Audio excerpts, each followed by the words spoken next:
Hello and welcome. This is the ILC Business Podcast, Episode 1, Go Live.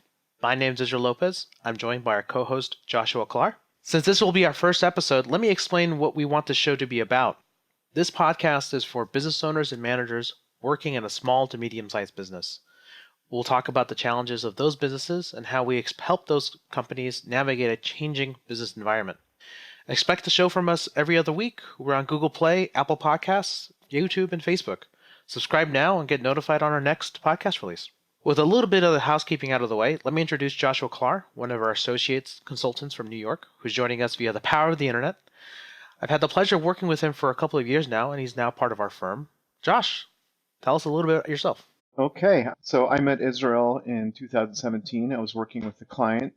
My background is in QuickBooks. I'm a QuickBooks Pro advisor, and of course that led into people wanting to know more about how to use inventory in QuickBooks, and it's really not that great. So I looked at Fishbowl, and I needed people to ask questions about when things got really customized or difficult, and Fishbowl support was difficult to get a hold of on a regular basis, and other consultants weren't that great either.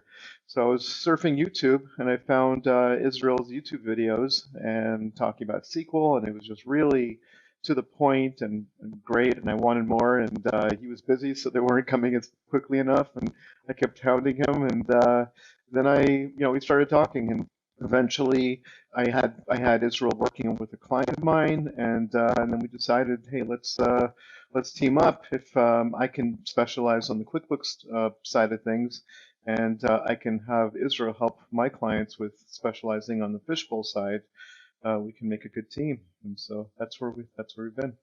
Yeah. And actually, I was making YouTube videos in 2015, 2016, 2017. I've taken a bit of hiatus. This is our new kind of media effort here in 2020.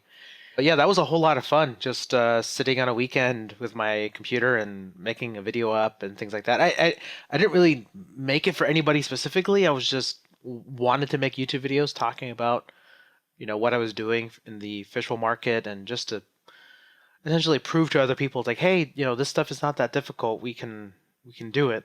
I didn't realize that that's really like a marketing strategy. So I had a lot of people interested in what we were doing, and I even tried to make a sequel course as well, which things got busy. That's I the one stopped that making the hooked me. YouTube That's the videos. one I liked. Yeah, yeah, and we'll probably do something like that again. But yeah, it was a whole lot of fun. During those 3 years, 2 years making those YouTube videos. But yeah, anyway, so let me talk a little bit about myself. I'm the owner of Israel Lopez Consulting. My name's on the company.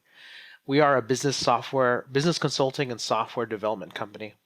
Our main platform is Fishbowl Inventory. It's a warehouse and manufacturing software for small businesses. And that's where most people know me from. That's probably why you're listening to this podcast, is because, hey, it's on my website. And if you're looking for Fishbowl Consulting, we're probably the best company that can offer that in terms of the kind of feedback I've received from customers and the type of customers we've been working with and how we turned them around. We think pretty highly of ourselves, honestly. No one else is going to toot our horn for us, so might as well do it. Anyway, so let me talk a little bit about my Fishbowl journey. My first exposure to Fishbowl was in 2009. I was a contract IT professional doing break fix for a medical device company. They were making heart valves here in Irvine, California. And the Fishbowl consultant and I were just in the same room at the same time. And he asked a question, hey, do you know databases? Do you know how to write reports? And I said, sure. I had come from a previous background at a public company that had Great Plains, and I was doing some queries and getting some of my own analysis teeth, cut there. And eventually, I started providing consulting services to this consultant, and we started doing software development. We even created the company. That company was called FishBooks Pro. And in 2014, decided to go solo, and with my own company. 2015, I actually set up an LLC for ILC, and ILC now is, I guess you could honestly call it a global company. It's pretty global once you have bank accounts in multiple currencies, right? We do a lot of work in Australia. There's a Fishbowl Australia down there, taking care of the Asia Pacific region. We have a staff member in Brisbane, Australia. I have another staff member in India who provides a lot of software development services in that time zone. We have a software developer in Mexico City. We were just there a couple weeks ago doing our annual planning. And I've got a tech support in Hollywood, California. He works from home. We all work from home. And then myself here in Orange County, California. So yeah, that's us and the company and what we're doing.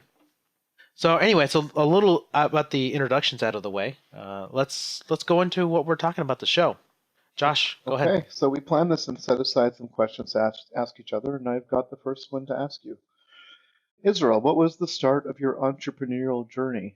So believe it or not, when I was growing up, always been pretty entrepreneurial. As a kid in high school, I'd be doing those stock picking contests on Yahoo, CNBC. In fact, my first job was under the table at a computer data center in Orange County. Later, I got a work permit, so that got all squared away, but that all worked out. And I guess you could say my first LLC I created with a high school friend. That bombed. We barely made any money. We walked away from the LLC, couldn't pay any of the fees for California. California is a very high LLC annual fee. But then that didn't discourage me. I ended up creating a second, a third, and a fourth, and again, all of those bombed as well. That's a that's for another show. And but all of those taught me something new about business, right? So I think my entrepreneurial journey really just started with trying to figure out, what a business was really like, and learning. I guess for many people, school of hard knocks, what a business is not, you know. And yeah, I've been taking a lot of that experience and learning from my customers and trying to help other people. Josh, what was your start of your entrepreneurial journey? I would say I used to go to the library as a kid, and they had these Boys Life magazines, the ones for Boy Scouts. And the back of it, there was always this glossy picture of toys and games and stuff. And it was by Olympic Sales Club. I don't know if anybody remembers that, but it was out in the 80s. Basically, it was a safer time than where they would entice children to go door to door selling stationery in exchange for prizes. So maybe slave Yeah. labor. I don't know whatever you call it, because it was like $1. The rewards were like $1 for each item that you sold for like $10. So in the end, I think I made like a couple $1,000 as like a 10, 11-year-old kid. But what was interesting is I had somebody living in our house. He was boarding there, and he made me like. He was like a salesman, and he really had me like doing a spiel and everything. You knock on the door. You don't say, do you want to look at these cards? You say, when would be a good time? So there's no yes or no answer. It was all this psychology, and I liked it. We even made some business cards and stuff, and but yeah, that was something that got me into it and kept me organized, and I had to make sure to deliver everything. Then later on, I got into eBay. I was just fascinated by eBay and the sales and how everything went there, and I remember trying to buy a flash card, and it was so difficult to buy them. There were just people kept outbidding me, and I thought, wow, maybe I should sell these. And so I called up Dana Leck, actually in Orange County, and they didn't say, hey, do you have a college degree? Do you have anything else? They wanted a tax ID number, and I used my dad's. I Use did. your dad's I tax used my ID credit number. card. My first order was like $4,400. I bought 256 megabyte flash cards, compact flash, and 128 megabyte. And yeah, I sold them within like a week and doubled my money. And I was like, oh, wow, this is cool. And so I kept doing it. But meanwhile, while I was doing this, I didn't really understand, inventory and how it was working. And I really didn't know if I was making any money until, I was just, spending a huge amount on credit cards, paying them off a month or two later. So I always had money in the bank, but I didn't know if it was mine or not. It was a little scary. And then finally, when I stopped the business, I saw what I sold everything off and saw exactly what it was worth. So that was a little frightening, and I didn't like that. I do like to be organized, so it was definitely not. It was definitely uncomfortable to be going through business that way. And so basically, yeah, from there I got into QuickBooks. I started doing it for other people, and just because I was so terrified of QuickBooks myself, handling it on my own, I would basically, with my own business, just keep pushing this off. But once I started working for other companies, I was able to objectively look at QuickBooks and then just kind of get the pressure off and just really understand how to do it piece by piece over a few years. That's awesome. That's awesome. It's funny how like you talk about going door to door sales because I've actually done that Yeah. before. I think that's a common, I guess, rite of passage. I hated it. I hated it. Childhood for me was really different than I guess adult me. So, but yeah, it was good. I think we learned how that was like. Okay, so Israel, what would you say your childhood was like? So my childhood, let me kind of paint the picture a little bit. I grew up in San Clemente, California, very sleepy surfer town. I believe Nixon, or one of the past presidents, I'm dating myself now, called it the Western White House because they had a big property there.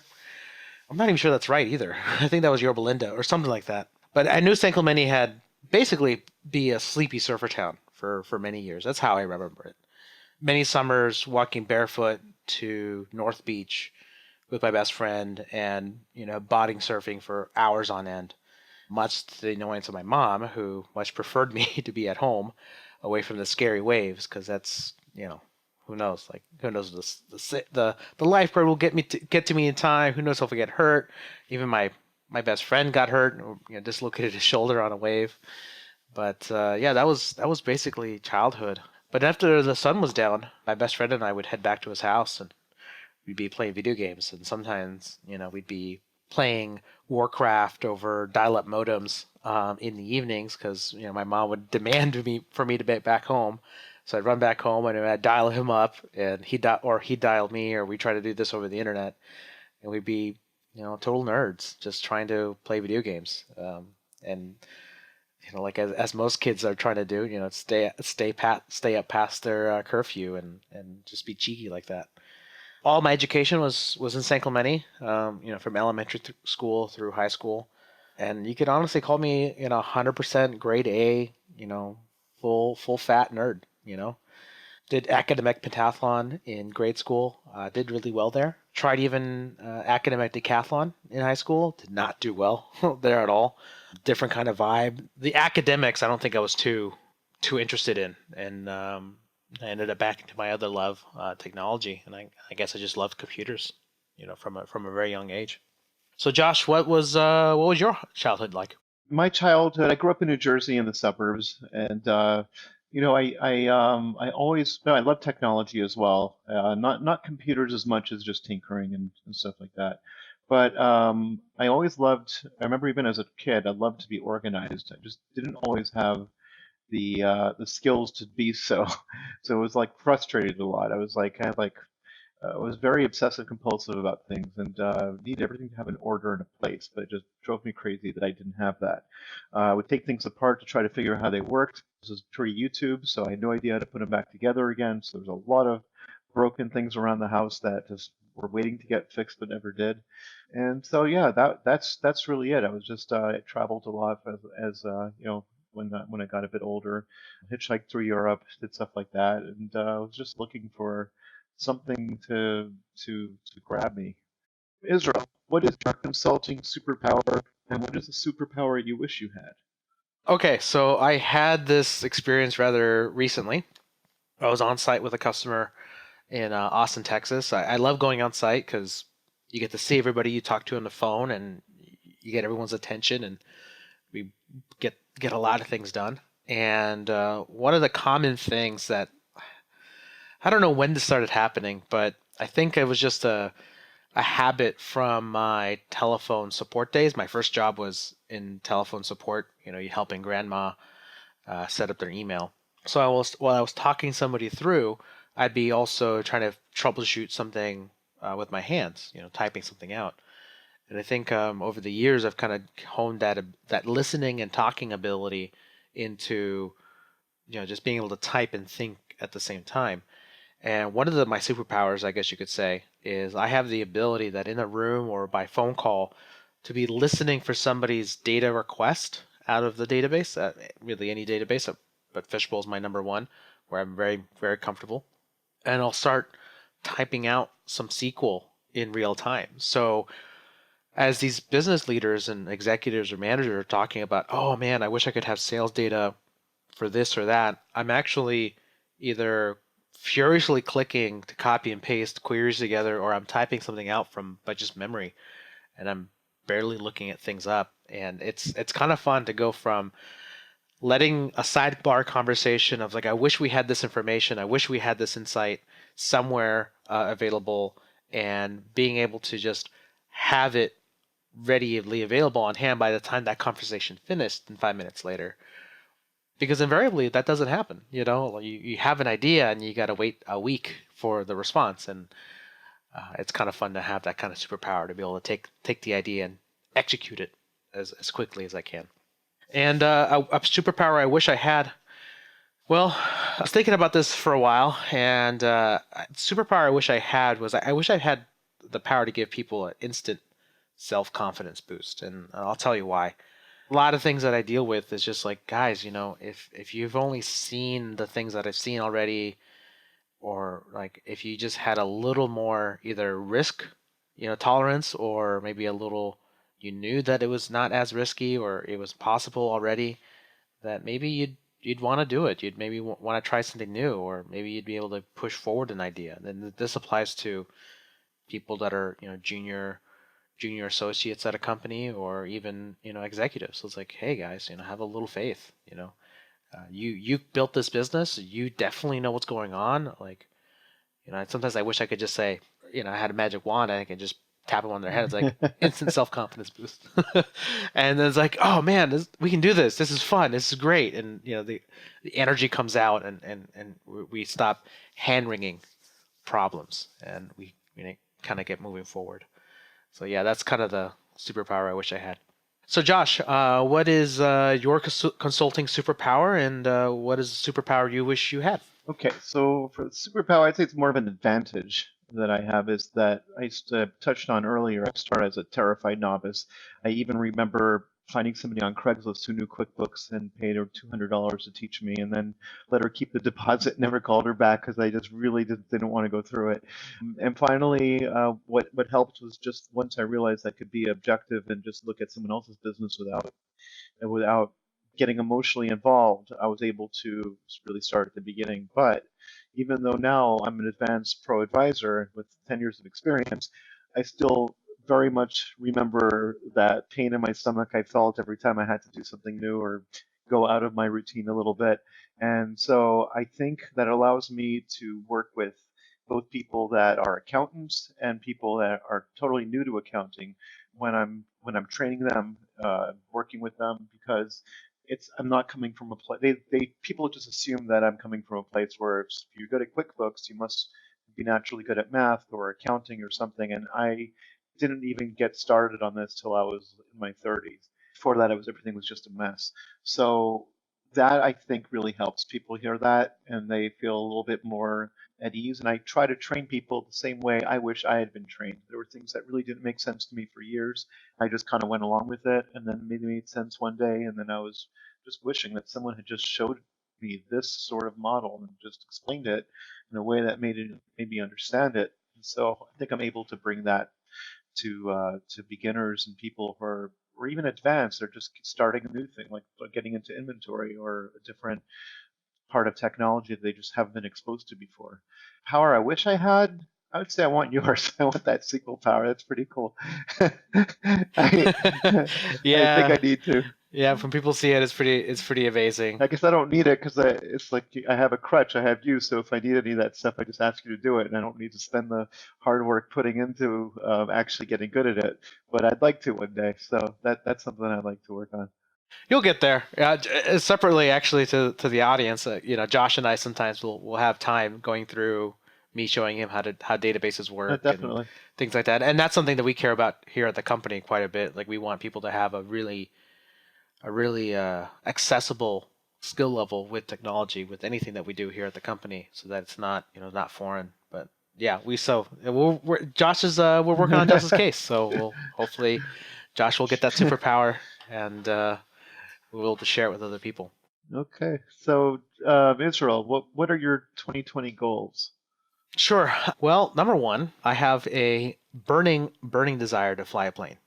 I've always been interested in aviation as a young kid. Played a lot of video games with planes in them, and I don't know. I guess when I turned 18 and got into this business world, I never thought that I'd get back to that. It was just a put away childish things. You know, do let's get the Excel sheet and get to work.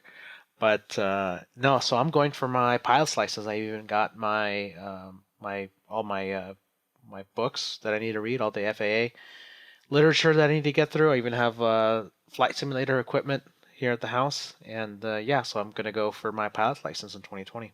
On top of that, I've also more business oriented because I asked people how do planes fly, and everyone talks about the physics of air and gravity and airfoil and things like that, and I just say nope, money. Planes fly in money, and you need lots of it. So what we're trying to do with ILC is like on top of just making more money, that's just a given. I want to have a more data driven process, more than just financial budgets. I want to have time and project and internal development budgets, be very precise on what we're doing. So I've hired a new dashboard company out of Australia. I'd actually like to include them here on the show one day, talk about our journey with that, and ultimately, yeah, give us more to show other executives like, look, it is possible. Yes, it's someone like me who's hasn't had a dashboard before and is now putting one together, but I can tell them, okay, it's going to cost you this. It's you have to think about this. You have to have your provider or your partner who's doing that needs to help you this way. You need to be this kind of honest with them, et cetera, et cetera. Because yes, at the end of the year, we do want to grow our revenue by somewhere between 30 and 37%. So that's a pretty big lift, and with no new employees. That's the biggest thing. It's like I made that as a statement in 2019. We're not hiring anybody. Same thing in 2020. I'm not hiring anybody. We are going to do more with the same amount of people because we're going to provide different services, different products. We'll have a store in 2020. Actually, that should be live now as part of the company. So there's store.ilx.io that our customers can go to. Put that little bit of housekeeping there, and yeah, but that should be live. We should be selling some products, some plugins, some port solutions, integrations, things like that, and that should be a bigger part of our revenue going into 2020. Anyway, that's the boring business stuff. Josh, what is your 2020 goals?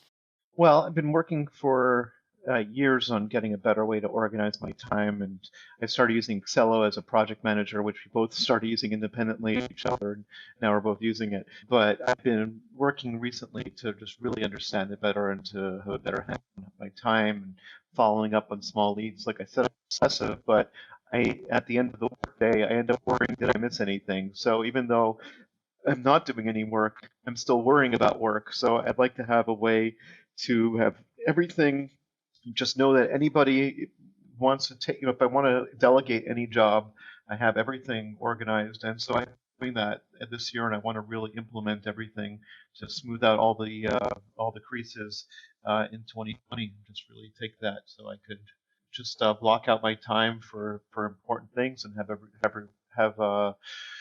I'd like to have just a system where priorities get done right away and that nothing falls through the cracks. Awesome. Yeah, and I think that's a big challenge with a lot of businesses. I've talked to several businesses where I say, unless you really know where your time's going, you don't really know, what your business's priorities are. You say that your priority is this or that, but if that's not your number one, time investment, that's not really your priority. You know. And Acello, we've been using Acello for a few years now, and we definitely don't use Acello to its highest degree either, but it's working well for us. And we'll probably have another show talking about business project management in time tracking systems, et cetera, et cetera. But yeah, for now, Acello is the best kind of platform I've seen for like a professional services company like ours. And just to explain a little bit, Josh has his own firm on his own. We just borrow Josh when we have QuickBooks issues with our customers, and it's better for someone who's actually trained in QuickBooks, not someone like me who's had to learn it because there's nobody else around. who could help the customer fast enough. And it's been great working with Josh because he brings a huge amount of knowledge and experience to the QuickBooks world, and I bring the same amount, Fishbowl, and that just complements us really well. Anyway, so that's the show. I think we're done. We're out of questions. We don't want to keep our audience on the hook for too long. So let's talk a little bit about what we're planning on talking about in our next show topics. We're going to talk about what is the best way to prepare for a consultant. If Josh or I show up, how is that experience going to be like? Let's kind of bring you through a from start to finish kind of engagement, right? We'll talk about how can my business be successful with an ERP implementation, right? We'll talk to you some of our horror stories, some of our success stories, challenges companies come face with that process. We might even be able to invite a customer to talk to us about that. We'll talk about selling with Shopify and e-commerce strategies. How does that work? How do we deal with drop shipping? How do we deal with inventory management? How do we deal with that order processing, payments, etc.? We'll also talk about CRMs, such as Salesforce, Base CRM, Zoho. There's hundreds of thousands of them out there, and they all provide different things. We'll talk about when do I need custom software. My firm, we build software every week, right? And we're very used to going through that process. So we'll take some time out to talk about how we do to prepare for that custom software, and how companies can think about when the right time to use custom software, or when is it the right time to just buy something off the shelf. We'll tackle topics such as forecasting, budgeting, with relates to inventory, the sales and the general expenses that happen in a inventory manufacturing business and things like that. And we also take questions at podcast.ilx.io. That's podcast at India Lima X-ray.io. And we'll take questions there. We'll read them on the show. We'll even send you an ILC mug.